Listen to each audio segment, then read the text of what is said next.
Good morning, students.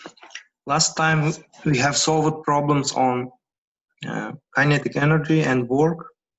Today we are going to solve problems on potential energy and conservation of energy. Okay, as I explained before, the forces can be conservative and non-conservative. If we consider the conservative force, the work done by the conservative force doesn't depend on trajectory of the body, but only depends on initial and final points in space, the final and initial points of the body in the space. So that's why for conservative forces, the work done by the conservative force only depends on, for example, in case of gravity, uniform gravitational force, we have the formula for potential energy and work relation is W work is equal to potential energy initial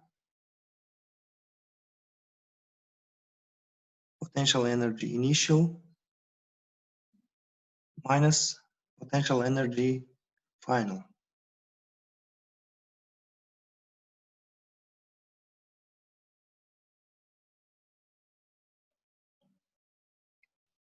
This is called work and energy relation. So where potential energy can be found by using the formula E potential equals to plus and minus m, g, and y coordinate. Depending on the direction of y coordinate, if y coordinate is upwards, then we take plus sign. If the y coordinate is directed downwards, then we take minus sign. Depends on y coordinate. Okay, then this is potential energy, of course. Now, main for all non-conservative forces, main formula for force F is equal to minus gradient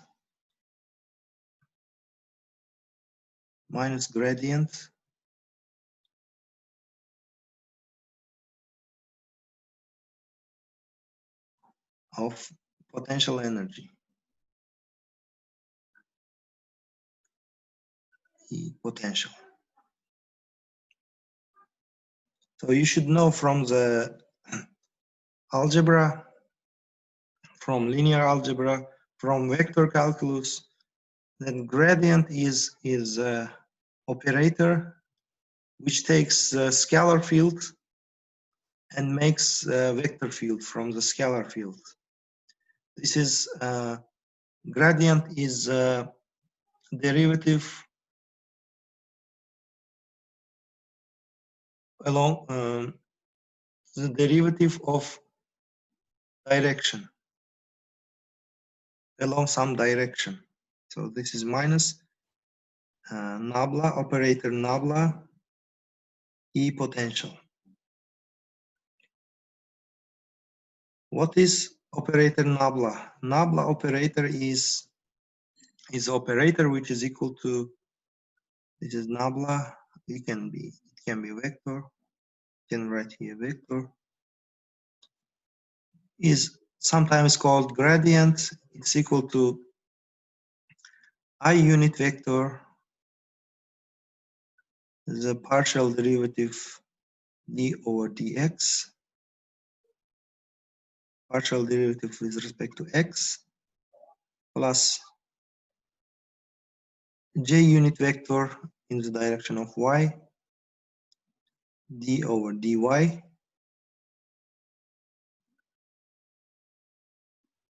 and plus k unit vector d over dk dz, sorry. So this is a derivative along some direction I, j, and k in three-dimensional space. This is called gradient operator.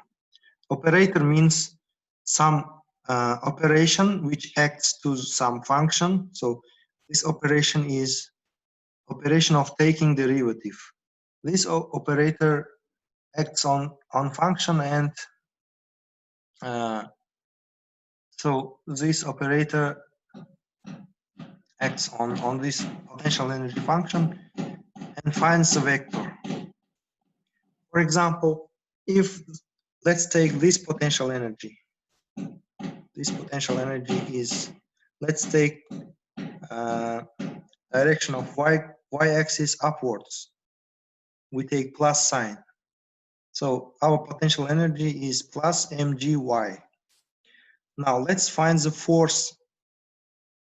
Let's find the, this is gravitational potential energy. Let's find the gravitational force from this function using this formula.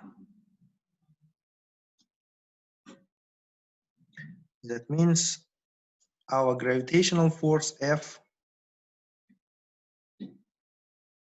let me write it here, F equals minus gradient minus nabla E potential. E potential.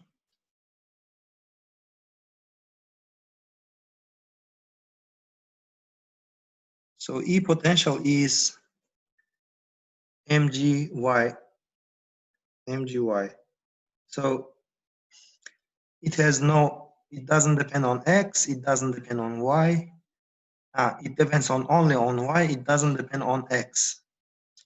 That means this derivatives gives us 0, this derivative gives us 0, only this derivative gives us, so let's take y derivative, let's take y derivative from this function mgy, we get mg. So acting of this operator on this function gives us mg, and from minus mg multiplied by j, and this minus sign, taking into account this minus sign, we get minus mg unit vector j. So what we found is the force is opposite to y direction because it's minus j unit vector. J unit vector, you know that its unit vector in the direction of y coordinate. This is plus j unit vector, and we have minus mgj. That means our force is opposite to the j direction. Our force is mg downwards. That's clear because we know that the weight force mg is always downwards. So this formula works not only on this potential energy, but any kind of potential energies. For example, if we take the potential energy E potential for the spring, potential energy for the spring, E potential is equal to K x squared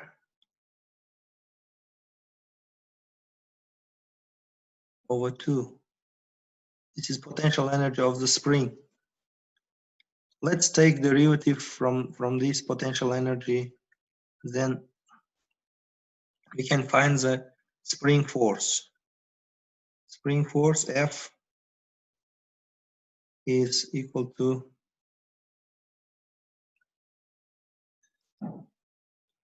minus gradient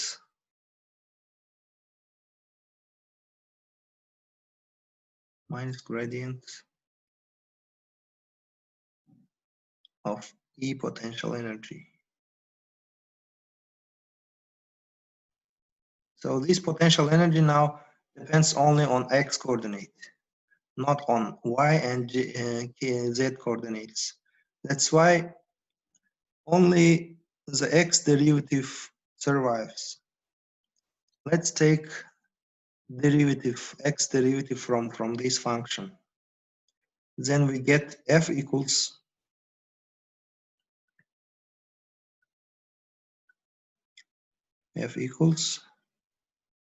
we have minus here in the formula, minus, and if we take x derivative from this function, we will have from x squared is 2x. 2 and this 2 cancels out, we get kx minus kx. And also here we have I unit vector minus kxi. So if we have spring with potential energy kx squared over 2, then the spring force is F equals minus kxi. This is Hooke's law. You know that this is Hooke's law.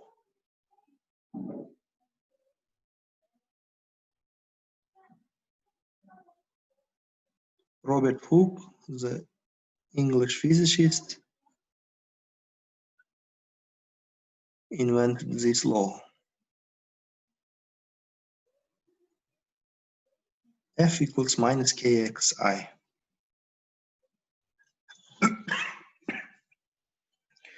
I wanted to show that this formula is very general formula. It works on all conservative forces. So this works for all conservative forces. For all, let's use this mathematical symbol for all conservative forces.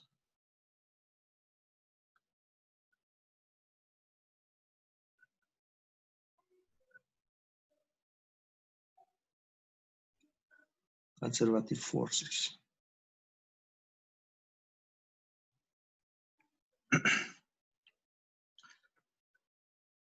Okay, let us continue to solve problems on this topic.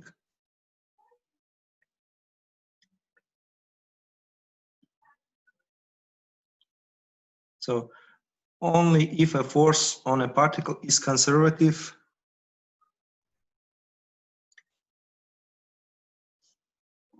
is its work zero when the particle moves exactly once around any closed path. What does it mean? So we have a gravity, for example, gravitational field. This is Earth, ground, and we have a gravitational field above the ground. Let's say we have a body here, and this body moves one around any closed path. Let's assume that this body moves in this direction, then in this direction, in this direction, makes one closed path. And work done by the gravitational force is zero here. The total work done in this process is equal to zero. Why? Because for conservative force, work done is equal to, as I said today in the beginning of the lesson, initial potential energy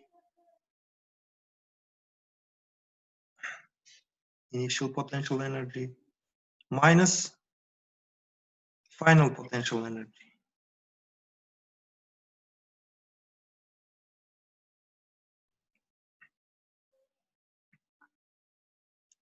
but initial and final points are at the same point. That means initial potential energy is equal to final potential energy. So they are equal to each other. And then we get 0. So the answer A is correct.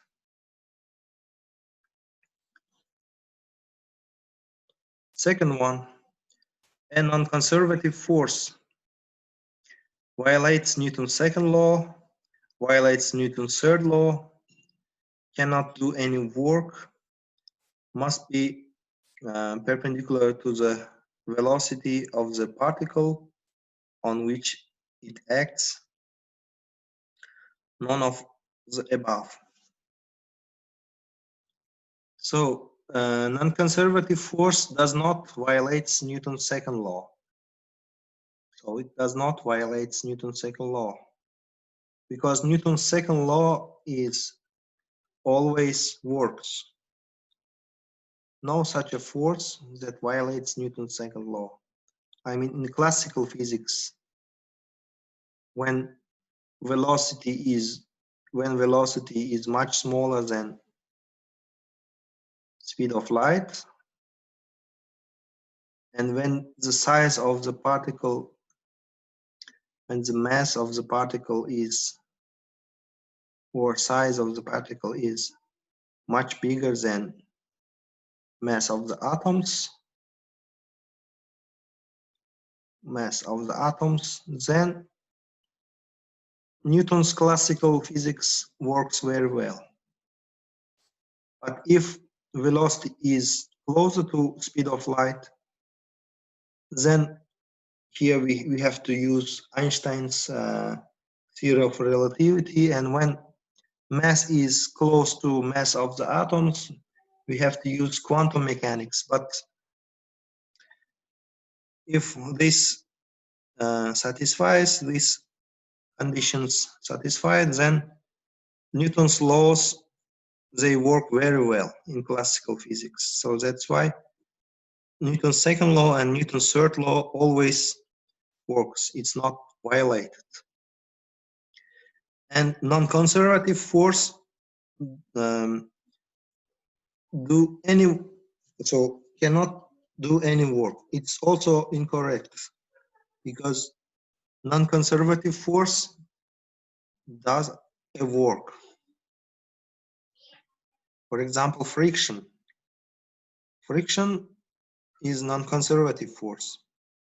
When you move body from this point to this point, from here to here, for example, by this trajectory, and if you come back again here from this trajectory, so friction does a work on this trajectory during the motion on this trajectory. So total work is not zero as in conservative force case. In this case, for non-conservative NC, non-conservative, the work is not zero. So work is not zero. Must be perpendicular to the velocity of the particle on which it acts. It's also not true, because non-conservative force has to be perpendicular to the velocity. This is also incorrect, because let's see this example. So here is the body, and if it moves in this direction with velocity v, and friction acts in the opposite direction, this is friction force, F kinetic friction. So this kinetic friction is non-conservative force, and it's not perpendicular to velocity v. So the correct answer is E, none of above.